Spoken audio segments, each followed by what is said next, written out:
Big day at 49ers OTAs. Jauan Jennings signs a 2-year contract extension. What it means for Jennings, what it means for the wide receiver room, all that and more coming up on today's Locked On 49ers.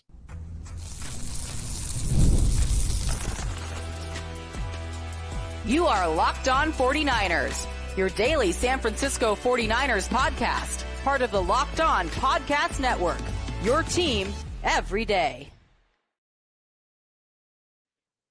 Welcome to Locked On 49ers. Brian Peacock and Eric Crocker at BD Peacock at Crocky209. Thanks everybody for making us your first listen on the Locked On Podcast Network, your team every day. We love our everydayers, and we love it when you subscribe on YouTube. It helps us out tremendously.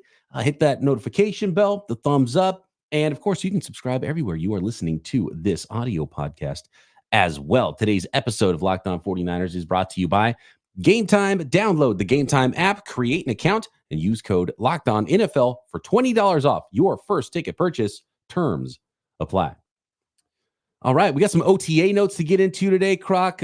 Some coaches speaking, players who there or are there, players who are not there at still voluntary off-season organized team activities. Mandatory minicamp coming up next week, June 2nd through 4th. At Levi's Stadium in Santa Clara. But a pretty important one, I think, here for the 49ers, getting their ducks in a row here with that wide receiver group, getting ready for the season. Brandon Ayuk still holding out, but restricted free agent wide receiver, according to Adam Schefter, Jauan Jennings is signing a 2-year deal with the 49ers worth up to $15.4 million, including $10.5 million guaranteed.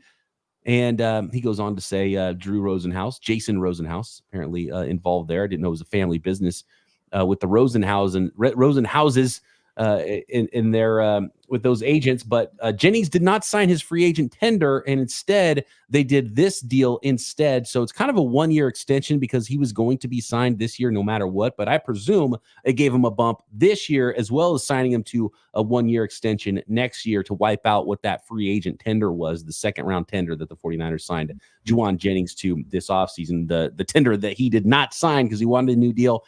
He's got that new deal. Presumably, Croc, that means Jauan Jennings done. He'll be at mandatory mini camp coming up here in June, and the 49ers will have their big slot in Jauan Jennings ready to go in 2024 and 2025. So not a long-term deal, but he does get a little bit more money than his restricted free agent tender and is still in the mix, Croc, now and going forward for the near-term future, 2025, and then we'll have to do this all again and figure out what's going on with Jauan Jennings. What are your thoughts on the Jennings 2-year extension? It adds to the questions that I've had about 49ers and their roster building. Again, I have questions, but even with the questions I have, I definitely trust this regime to, like, all right, they know what they're doing more than Eric Crocker knows what he's talking about. But it's just interesting. Jauan Jennings, a player who I think solid football player. You know, when I saw the signing and then you read the comments, you would assume, based off of the reaction from fans, that this was a 70 catch guy, 6 touchdowns, like just this super productive receiver. And that's not me devaluing what he does. Like his 25 or catches or whatnot. Like those were impactful plays. It was, first downs. They call him third and Jauan. What he did in the Super Bowl, being able to throw a touchdown pass, which I just saw the clip of it. And I'm like, dang, that was risky as hell. Like in the moment, I think you just react to the fact that it ended up being a touchdown. But he's had some moments where it's like, that was cool. I appreciate that. But I always just felt like he was a replaceable piece. And in a scenario where you draft a receiver in the first round, you did not trade or do anything with Brandon Ayuk or Deebo Samuel, it felt like a move that I just never saw coming. I thought he was going to play on the tender. They were going to maybe potentially phase him out of the offense a little bit and go more towards a guy like Ricky Pearsall. And they said, nah, like we really like our offense that we had last year. We want to run it back with those guys. And maybe Pearsall is a player that's just more for the future. Or maybe I'm looking into it too much. But seeing what they gave him, I kind of looked at it as more of a 1 year, $10.5 million contract, kind of give him an extension, more incentives for this year. But it was just kind of interesting. And I was surprised I don't want to use the word surprised, but it didn't feel like, do you remember when Emmanuel Mosley signed his extension? He was kind of on that tender type thing, entering like the last year of a contract, and they gave him this extension that made it to where they had him for the next 2 years. Like they kind of controlled this situation. But you can understand that it was a guy that was kind of coming into his own. Like he was starting for you. He played very well while he was starting, and he was your starting cornerback that you value. I mean, at that time, I think we felt like he was the best corner on the team. And man, you're able to extend him and get him for that type of money. Like it was awesome. I didn't have that same feeling with this extension for Jauan Jennings. So maybe you can explain it more to me. And I'm pretty sure the people in the comments will, to where it makes a lot more sense for me, especially when you add in the fact that you used a first round pick on a receiver, Pearsall, who we're talking about as a slot receiver as well. And yeah, I think people might be a little bit surprised, and I think I can explain it to you, Croc, and the way it makes sense to me with how this plan is going to go forward at wide receiver for the 49ers. But in 2023, Jauan Jennings' third year in the league. He's going into year 4 now. It might surprise some people to see that he only had 19 catches. He actually had fewer catches in year 3 than he had as a rookie in 2020. I just said he had 25 catches, so he had 19. He had 19 catches on 33 targets, both career lows for the 49ers in his 3 years. 12 of those 19 catches, though, were for first downs. He had 56 targets. His biggest production was in year 2, 2022. He had 56 targets and caught 35 of those balls. In year 1 of his career, he had 38 targets, caught 24 for 15 first downs. So that's why they call him third and Jauan, right? He moves the chains for the 49ers in that big slot role. 78 career catches, 50 of his 78 catches for first downs, Croc, and then 7 more for touchdowns. So that there's not a lot else that happens when Jauan Jennings catches the ball. And by the way, don't disrespect the guy who might have been Super Bowl MVP if the 49ers won the Super Bowl, right? So it's when you watch the games, he's more valuable than what the numbers are that I just read off. If only just because of how good of a blocker he is as well. And he plays that big slot role. You can run the ball with 3 wide receivers and he blocks like a tight end. So he might even be more of a tight end in practicality versus what it says next to his name on the roster. But Jauan Jennings is a really good player. I think he fits right in with the mentality the 49ers want, and I don't think they want to let him go. They didn't want to pay him a lot of money, but they were able to find a way to pay him what they thought he was worth for the next couple of years. So this is the way I expect it to go on the depth chart for the 49ers. And to be honest with you, I don't think anything's going to change in the top 3. I think Jauan Jennings has his role. He knows his role. He knows the offense. He's going to do his best and have the opportunity to fight off rookie first rounder Ricky Pearsall. So if I had to guess, Ricky Pearsall slides a little bit more into that wide receiver 4, Ray McLeod type of a role, just as a rookie, backing up Deebo Samuel. You know, he'll be the number 2 Z. He's worked a little bit in the X with Brandon Ayuk not being at OTAs. So you know how Kyle Shanahan wants everybody to know all the positions. So he'll know all the positions where he can fill in as a backup. But he's going to be the backup and maybe be like almost like the swing wide receiver, where if Jauan Jennings goes down, Pearsall jumps into the slot. If Ayuk goes down, Pearsall jumps into the X. If Deebo gets hurt, Pearsall jumps into the Z. I really think, though, he's going to have a full year as the understudy to Deebo and that Z position for the 49ers and just be a pure backup to all 3 of those guys in year 1. But next year, now you still have Jauan Jennings, who remains, again, unchanged. Big slot receiver, number 3 wide receiver. Ricky Pearsall then leapfrogs him on the depth chart, and now he's the starter opposite Ayuk, who gets a new deal this offseason. Deebo Samuel traded, so now you're looking at 2025, and now you have Jauan Jennings still in the same role that he has always played going into a walk year, and then you probably have Cowing. Maybe you draft another wide receiver next year. You have some other players that you can sort of, and then you have one expensive wide receiver and then some more cost-controlled guys behind Brandon Ayuk. That's the long-term vision, I think, for the 49ers. And I kind of like it for Jauan Jennings to where you don't have to ask him to do more and you're not forcing him to do less. He's going to have that big slot role, the number 3 type of wide receiver role this year and next year through the end of his contract.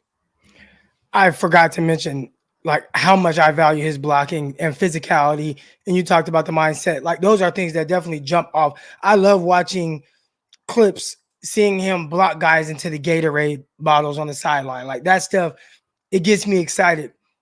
But not to the point where I would just be like, all right, I'm still going to continue to make you like this key pod or have a key role in our offense. Like, yeah. And I like him. I like him. Just not to that. Like from the moment I drafted Pearsall, I would be like, all right, like you're working as a wide receiver 3. And Jennings, there might be specific packages I have you in where you're more of a blocker, but you might get 10 catches this year. And I think I would have been fine with that. But to see that they may have an extra role, and maybe that's what they do. But just, I don't know. And I understand the future plans. But when I look at Kansas City, a team that came off of a Super Bowl victory, they beat you in the Super Bowl. It felt like the moves that they made, it wasn't for, okay, we're going to draft this guy for the future. It's we're drafting this guy to make our team better right now. A team that just won the Super Bowl. And for the 49ers, that's what I thought they were doing. And the more we talk about it with older prospects, that doesn't seem to be the case. Yeah. And I just question. I like it because, again, I'm a homer for the 49ers in the sense of the moves that they make because of what the results we've gotten, which have just been championship game, multiple Super Bowls. So I can't complain. I just struggle sometimes to find some of the logic with moves like this. I've got one pushback to what you said there next that we're going to get into, Croc, about the draft and how the team building is going for the 49ers versus a team maybe like the Kansas City Chiefs and what the plan is and should be at really any position. I want to get into some OTA notes. Who's at OTAs, who's not at OTAs, some coaches speaking, Forster about Trent Williams' absence, Brian Schneider, the special teams coordinator, about the new kickoff rules and how to expect the team to go about those things. We'll get into all of it next. Today's episode of Locked On 49ers is brought to you by Gametime. Download the Gametime app. Get a special offer for our listeners. Gametime makes getting NBA tickets even faster and easier. And prices actually go down on the Gametime app the closer you get to tip-off. We're talking killer last-minute deals, all-in prices, views from your seat, and their lowest price guarantee. Gametime takes all the guesswork out of buying not only NBA tickets, but NFL tickets. You see a specific game you like on the schedule, Major League Baseball, concerts, comedy shows, theater events, whatever it is near you, you can find those tickets on Gametime and get those last-minute deals up to 60% off buying last-minute sports, concerts, comedy, and theater tickets. Flash deals, zone deals, all-in pricing. See the total up front. No surprises at checkout. You know you're getting a great deal when you see the price for those tickets. So take the guesswork out of buying NBA Finals tickets with Gametime. Download the Gametime app, create an account, and use code LOCKEDONNFL for $20 off your first ticket purchase. Terms apply. Again, create an account and redeem code LOCKEDONNFL for $20 off. Download Gametime today. Last-minute tickets, lowest price, guaranteed.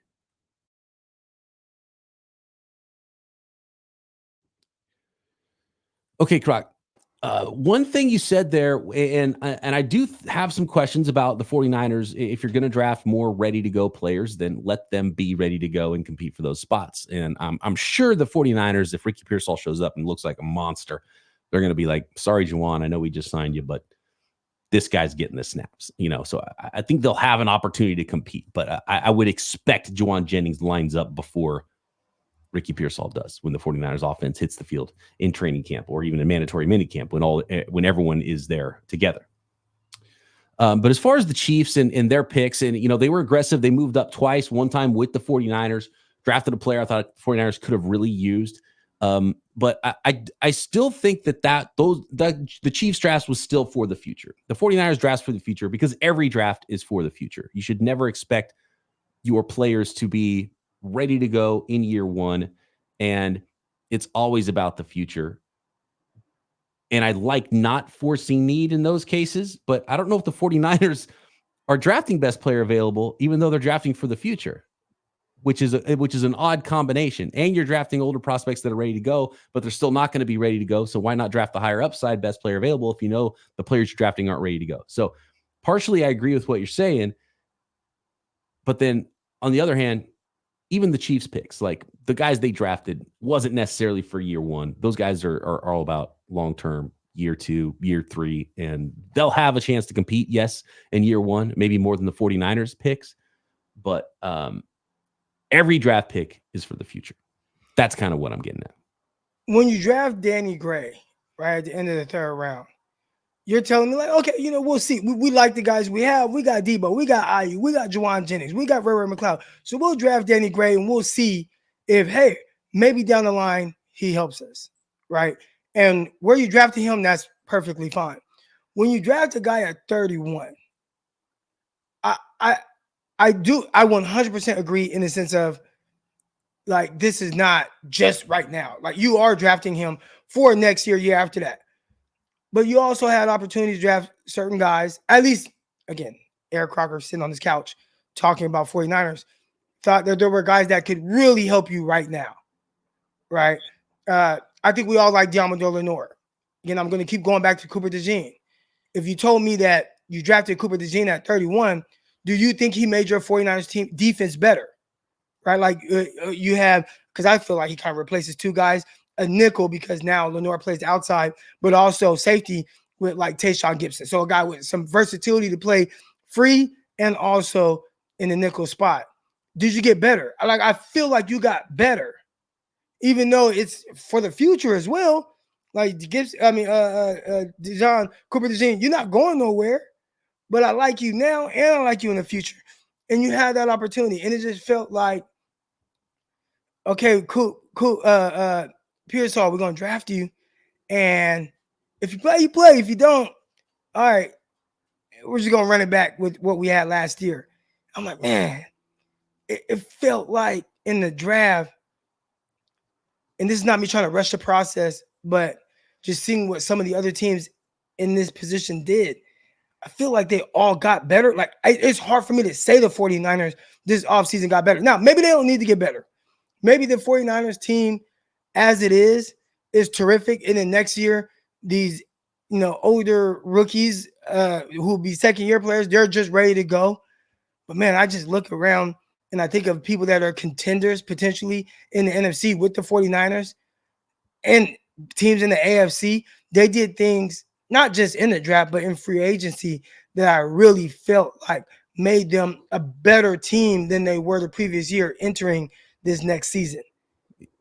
It's tough in free agency because the 49ers have to pay so many guys. So I didn't expect them to go big. And in fact, when you look back to last year, I was shocked that they actually did go big on the defensive line and, and spent on a defensive tackle. I didn't know if they had that ability, and they did. This offseason, again, I didn't expect them to do much, and they didn't do much in free agency. They brought in some guys, but, they lesser dollar amounts and kind of just replaced some people that were leaving, and maybe they got a little better at some of those spots. Maybe, Eric Armstead left, so it's hard to replace him. So they're as good, probably. Are they better in some spots? Maybe, yeah. Leonard Floyd, maybe not as good on the interior with Armstead leaving. But you are preaching to the choir. Like, if the 49ers would have drafted, my guy was Johnny Newton, your guy was Cooper DeJean in the first round, and then he came back and not done the swap with KC and just drafted Suamataia right there, and potentially, and again, Suamataia for me would have been a backup year 1, trying to maybe compete at right tackle with Colton McKivitz, but not expected necessarily to win as a rookie. I think that's his situation, maybe more likely to play left tackle for the Chiefs this year. They had bigger need there. But I would have given the 49ers a better grade in the draft because it would have been for now and for the future, right? So I get what you're saying. Like, man, okay, we're going to draft first round wide receiver, but he's going to be wide receiver 4. He's not going to sniff the field. That's the part. Yeah. It's not even the receiver that they chose. Like, if you drafted Pearsall and you're like, all right, whatever we get from Jauan Jennings is terrific, but this is a guy, we want you to be the guy year 1. Yeah. We want you to be that third receiver, and we want to, really utilize you. Then I would say, makes 100% sense. Right. Yeah. But then when you say, yeah, we're going to draft you, but you're going to start off at wide receiver 4 and Jauan Jennings, we're just going to run it back with you. Then that's when I feel like, okay, I have questions. Yeah. I said it early in the process when we were talking about the draft, where I'm like, I feel like the 49ers got better at receiver, because I felt like as a prospect and what I potentially can get out of Pearsall and looking at his utilization in college, I felt like that was an upgrade, a potential upgrade for the 49ers. So this isn't me saying that I hate the Pearsall pick. I think this is me saying I hate the logic behind the pick more so than the player and what they're doing moving forward. Like that was it's just odd to me. Yeah, but I can make it make a lot of sense if I just want to say, oh man, you had an offense that was the most efficient offense in the league. You guys were terrific last year. You ran the ball extremely well. Your quarterback threw the ball extremely well. You get every one of those guys back this year. That is great. That is awesome. And I said, you know what? I agree. I agree with that. And if you want to leave it at that, then that's great. Oh, they drafted this receiver. We'll see what he does next year. Or, whatever he gets this year, if somebody goes down, he's able to fill in. And next year, he'll be ready to go when Debo or Ayuk or whoever it is no longer on the team. Well, I get that. So if you're in the comments and you've listened this far, I understand that argument. I just have had questions with the way that they do things. But I always give them the benefit of the doubt because the results have been conference championship, Super Bowl appearance. So right. I do understand though. So if Pearsall, there's a chance though, if Pearsall's kind of wide receiver 4, but Debo misses 2 games, somebody else gets nicked up. There's a possibility that even in his role, he ends up with more catches than Jauan Jennings in Jauan Jennings' same role that he's always been in too, because he might have a couple full games as a starter versus Jennings, who's going to kind of just be what Jennings is, and he'll still mix in. It's not like Ray McCloud didn't see the field when he was playing for the 49ers in that role. And so maybe there's times where they want a quicker slot versus the bigger slot in Jennings, and he is kind of the wide receiver there. So he'll be involved, and he might still outproduce Jauan Jennings, even if it's not a sort of quote unquote starter role in one of the top 3 wide receivers. One quick note as well that hit me when you're talking about DeJean and like the slot thing. That's actually what shocked me about the Renardo Green pick, is that they're going to start him out in the slot. And you had an opportunity to get a guy that in Cooper DeJean in the first round, if that's what you were looking for, was more of that role of a player. And with Greg Papa talking about how Isaac Yedem looked, and so now you not only did you get a slot, but you have a guy who's like a backup slot in year 1 who's 24 years old. Then I get what you're saying about like, okay, well, what's the plan? That's like, what was these guys aren't even going to play. When you were entering the draft and you're like, okay, we're going to draft these guys, and they're all 24, 25 years old when the season starts, and they're only going to be a year older next year. It was just only for the future. This is a terrific roster. So again, if you're in the comments and you're like, well, how many guys could start for the 49ers? I 100% get that, but there were guys available that they could have drafted to start in the spots. And we're talking about 1 or 2 spots on this team where a guy could potentially come in and start. They elected not to take those guys with that potential opportunity for those guys to start.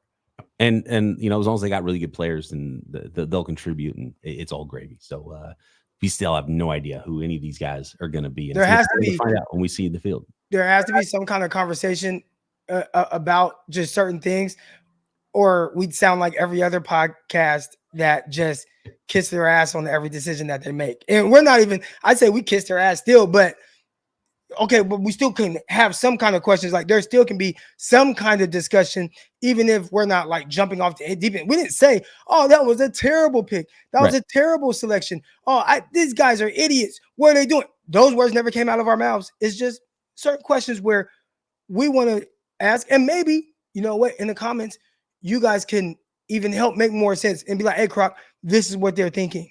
And I'd be like, oh, okay, I get that. And I appreciate you for commenting on that. Yeah, it's not that anybody's wrong or right. It's just, interesting. Okay, let's see what's going on here, because I'm not sure.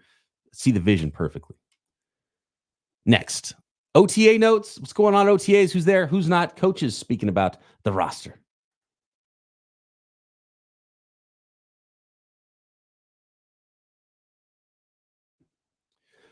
All right. First, just a little roll call and we'll go with Jennifer Lee Chan, who was at OTAs in Santa Clara. Who's there, who's not, and we kind of know who's going to be there and who's not going to be there already. A couple surprising names potentially.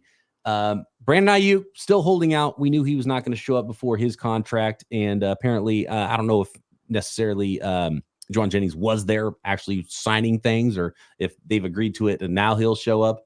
But assuming he'll be back very soon. Who knows? Maybe even tomorrow, Jauan Jennings at OTAs for the 49ers. Christian McCaffrey not there. Is he getting married? Is he holding out? I think it's more the marriage thing than anything. It sounds like Malik Collins, new 49er, not seen at OTAs. Don't know exactly why they're not on the field, but that were around and rehabbing and in the weight room and those things. Nick Bosa still doing his OTA thing here. Still find it fascinating that Nick Bosa said basically it was a active recovery being at OTAs because it's less strenuous than the workouts he'd be doing at home in Florida. But he's making his presence felt, and I like that. Leadership kind of stepping up. Had a conversation with Kyle, Nick Bosa deciding to show up for voluntary workouts and not stay home in Florida this year, especially after the long holdout last year. And Bosa said it did affect him. So I just like the signal of that and being like, I'm a leader. I'm the guy on this team. I'm going to be here at OTA. So, it doesn't mean nothing OTAs. So it is cool to see that someone like Nick Bosa is there. Tano Hufanga still rehabbing from his injury. George Kittle not on the practice field, but he did have that core muscle surgery. And actually, I want to go to that quote. George Kittle said he started dealing with core muscle issues around week 9 or 10 last year and kind of coped with the issue the rest of the season. He said he's on schedule following off-season surgery, will be okay for the start of training camp. So that's the plan. Kittle not practicing right now, but he'll be ready to go. So that's good news for George Kittle, who seems to always be dealing with something, man. Did he ever get his shoulder taken care of, or is he just always going to wear the sleeve? Because he has a labrum issue, right? Yeah, and then he decided not to have surgery for that a while ago. Did he ever get that taken care of in one of these off seasons? I don't think so, because a couple of years, right? He always wears that grayish looking sleeve. Yeah, I think that's to protect it. Now the labrum is, again, I have a torn labrum right now. It isn't something that I feel like if I was playing, I could play through that. Like, I still do everything. I mean, I go out, I play basketball. I'm throwing football all the time to my athletes. There are certain things that still kind of cause a little bit more pain. Like if I were just to kind of try to push myself up from my seat, I could feel a sharp pain. But it isn't something that I feel like you 100% have to get surgery on. But if I was a professional athlete, would I get this done so that I don't have this kind of pain? But then they're talking about sometimes you can have a little bit more tightness, or your mobility can kind of change a little bit, and they don't want you to get your surgery if you don't have to. But it's just interesting to see, hey, I'm gonna get this core muscle surgery that I was able to play through, but man, that labrum, I'm just gonna leave it like that and wear a sleeve on it.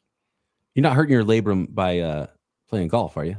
No, don't even feel it. But golf is for a right-hander, it's a left-handed sport. So not using the right side of my body too much.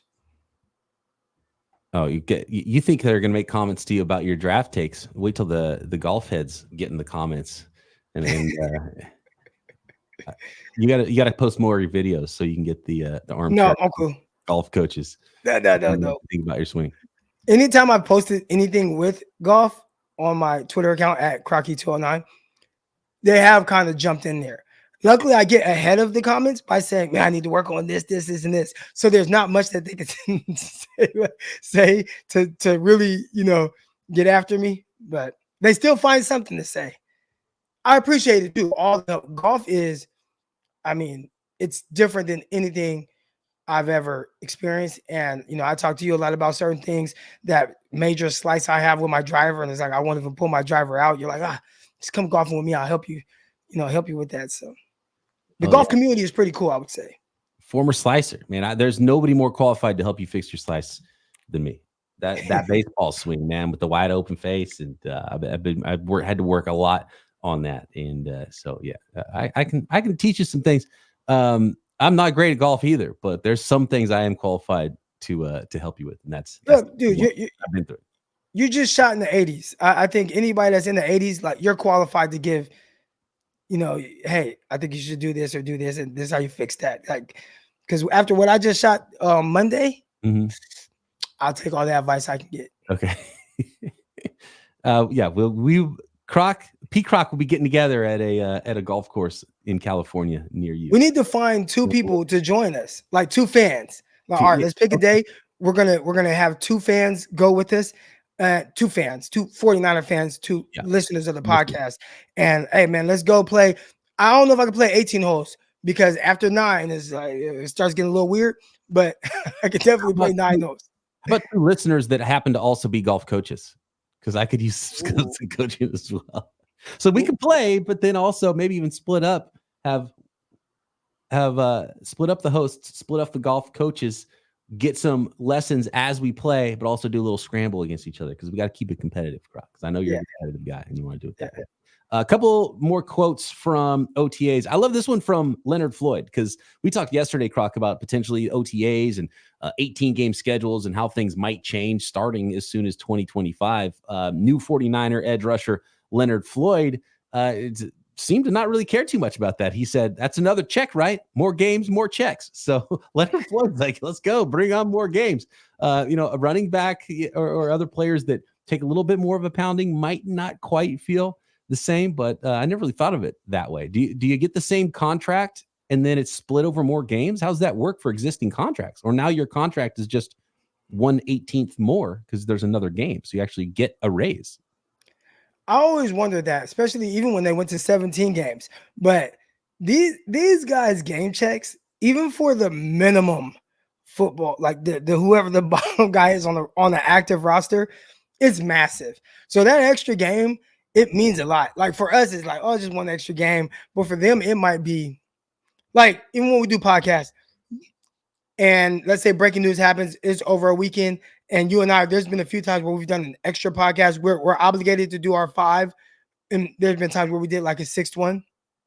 I don't know how much that makes a difference on our deposit in the month. But for these football players, we're talking about 40,000 extra for the bottom of the roster guy.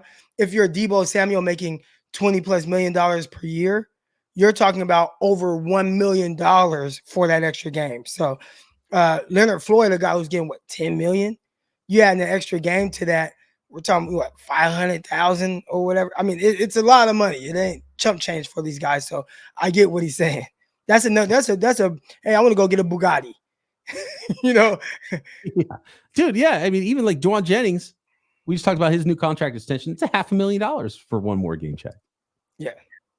I'm going to go get that new Tesla Cybertruck. Get it wrapped.